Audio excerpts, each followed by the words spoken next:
There have been things that are in our sense of control, and there have been things that are not really in our sense of control. But among many things have been matters of desires. Why do the desires of others and things out of our control bother us? And why can't it make a person like us understand the desires? We're going to talk about that in today's Bible discussion.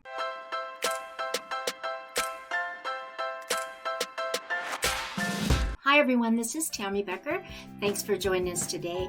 This topic is what we will talk about in the book of Song of Songs, where a romance of a man and a woman is a gift from God. So about the Song of the Songs in the Bible, the books before have had many discussions about God's promise to the people of Israel. The books of the Torah laid out the foundations of God's covenant laws to the people of Israel, and the books of history pointed out the problems of the people of Israel to observe these laws. But for this section, the discussion is on the books of poetry. They're called poetry because the structural design of these poems showcase strong imagery. Of course, these poems have been designed for music too, but they're not only for lyrical enjoyment. The strong imagery in these poems was made to describe the different themes that the people of Israel had observed about God's wisdom in the commandments. This is also why the books of poetry are also called the books of wisdom. For this reason, the main Israel timeline of historical events has been put aside to highlight these themes. These themes about God's wisdom include important topics like the book of Job, which discuss the wisdom of God and why bad things can happen to good people. And then in the book of Psalms, discussed the wisdom of God and why praise and worship matters. In the book of Proverbs, we discuss the wisdom of God and why the best advice is that of instruction. And then the book of Ecclesiastes discuss the wisdom of God and why some things don't always matter. And the book, the Song of Songs, which is the topic of today's discussion, the wisdom of God and why the romances have been gifts. So the book of Song of Songs is the 5th poetry/wisdom book and the 22nd book overall in the Old Testament. About the author of the Song of Songs, in most of the books of Psalms, they were contributed to King David. The writer that had contributed to the Song of Songs was probably King Solomon.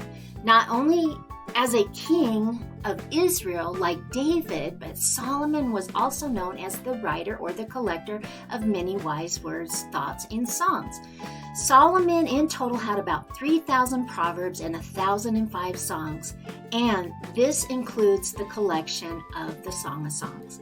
And though it isn't particularly popular, it's important to note that Solomon had 700 wives. When taken into that discussion, the Song of Songs could have been written or collected by these various women across the centuries. So about the book and title of the Song of Songs. The title called Song of Songs has a similar designation that we have in modern times. That is, Song of Songs is taken as the best of all poetic songs by Solomon and the people of Israel. As with the other books of poetry and wisdom, each one of these books describes a different aspect of the wisdom of God. The Song of Songs is a beautiful set of poetic songs addressed to the people of Israel about romance. As such, like other books of poetry/wisdom, the Song of Songs has strong imagery to it. Some scholars recommend not to view the imagery in these poetic songs as visual, as it has some strange descriptions, but understand the idea behind this instead. So about the main people we'll discuss in this book. The Song of Songs has no specific person, of course. Much like Psalms, mostly collected by David, these poetic songs are thoughts about certain topics rather than a narrative that begins and ends. So unlike the Book of Psalms, though, the Song of Songs has specific chapters about specific topics, which is romance. But although the chapters feature romance, the intended audience has often been for a husband and wife. General outline of the book. We can observe this kind of husband and wife romance in the chapters 1 through 3. The chapters lay out the voice of a young woman, though we're not sure about her background. But this woman has her delights over a young man. In this chapter, the young man is a shepherd. They haven't wedded, but the chapters offer up the info that they're about to get wed. So the man and the woman would often declare their excitement about their anticipated wedded bliss, but they would often get separated after these meetups too. The woman in particular would call out to the man, or she would have a dream about their next meetup. They would meet up again, they would excitedly spend time together, and again, they would separate. And they would hunt out for each other at various times, all with the anticipation of the wedded bliss. Now, disclaimer. There have been comments that it's the woman that has taken the first advances, and it's the man who puts those advances back. This is especially the case if the writer wasn't Solomon indeed. What's sure in the book has been that the romance with this man and the woman had gotten into what people could call intense desires. Another disclaimer, of course, whether a person wants to read unto the Song of Songs based on a sexual interpretation is up to them too. But the book lays out this intense desire based on the sense in which the man and the woman describe each other. Note, you have to think about the idea behind these descriptions. Otherwise, the images get kind of weird. So the woman, for example, had a description that her intense desire for the man were like a grade above what wine could offer her. The man, on the other hand, had these descriptions about the intense desires for the woman. Your eyes are like doves, your hair like a flock of goats, your teeth like lambs, your neck is like a tower, your lips drip honey. It's hard for me to even say that because I just find it very humorous. I'm not mocking the Bible or anything. I'm just saying I find this kind of humorous and kind of fun. So people can observe that these descriptions fall under what a shepherd would mostly see in the field. We also get descriptions about his intense desire for the woman based on what the shepherd would mostly see up in the sky. It's in chapter 6. Who is this who looks down like the dawn, beautiful like the moon, bright like the sun? I like that. But then we also get descriptions of his intense desire based on something as a shepherd might not see.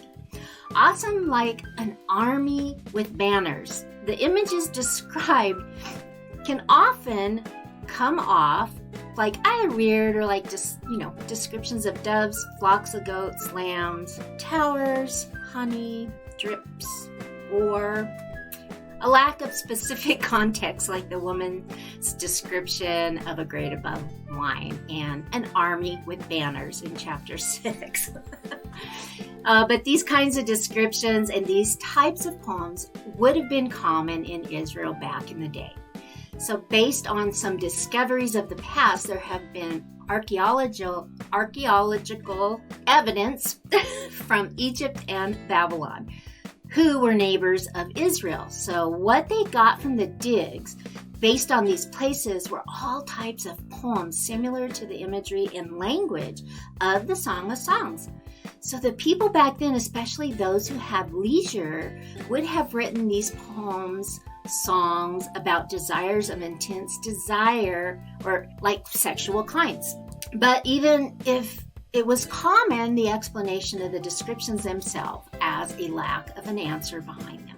What is the biblical idea behind these descriptions? Intense desire about a man and a woman. We have an answer in the book.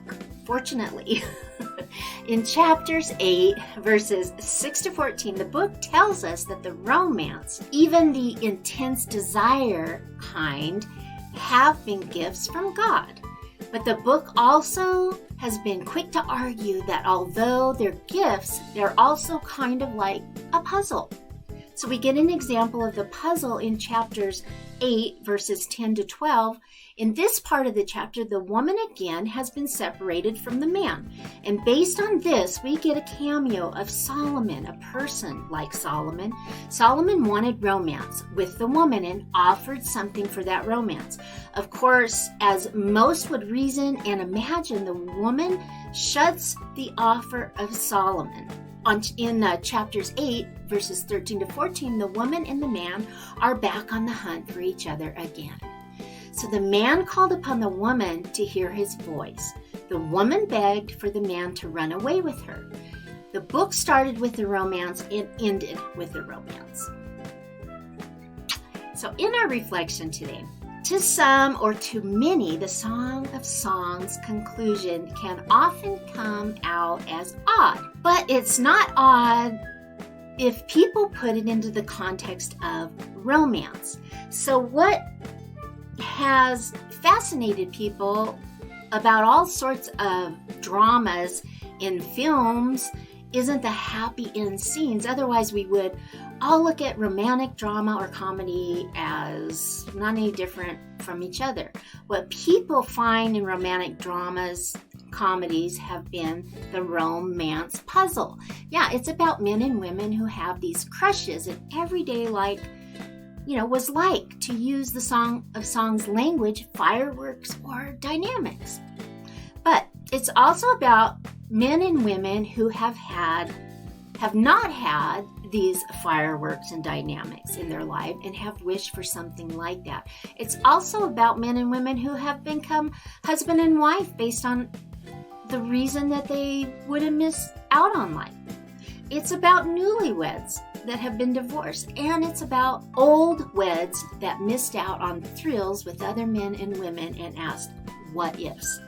Whether or not the content in the film has been cliches or whether they have been facts, there's no doubt that these scenarios have spoken to some people, at the least. Why then has romance have this puzzle to it?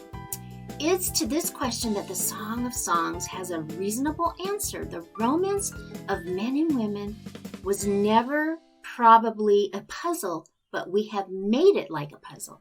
It's not been taken based on the reason that it's a gift from God. The view of romance with the image of a gift showcases God's wisdom, especially for the topic. Like the commandments and like Solomon in this book, you cannot buy romance with another person, especially if they have been given to you, especially if they were not yours to begin with.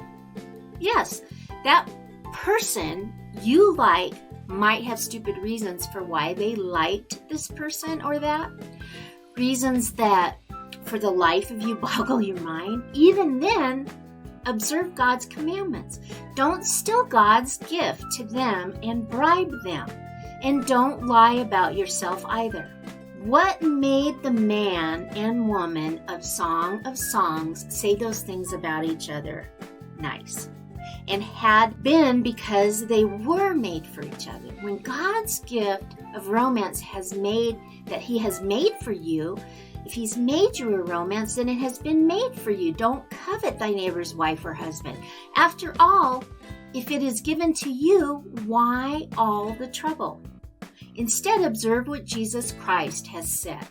For what will it profit a man if he gains the whole world and loses his soul?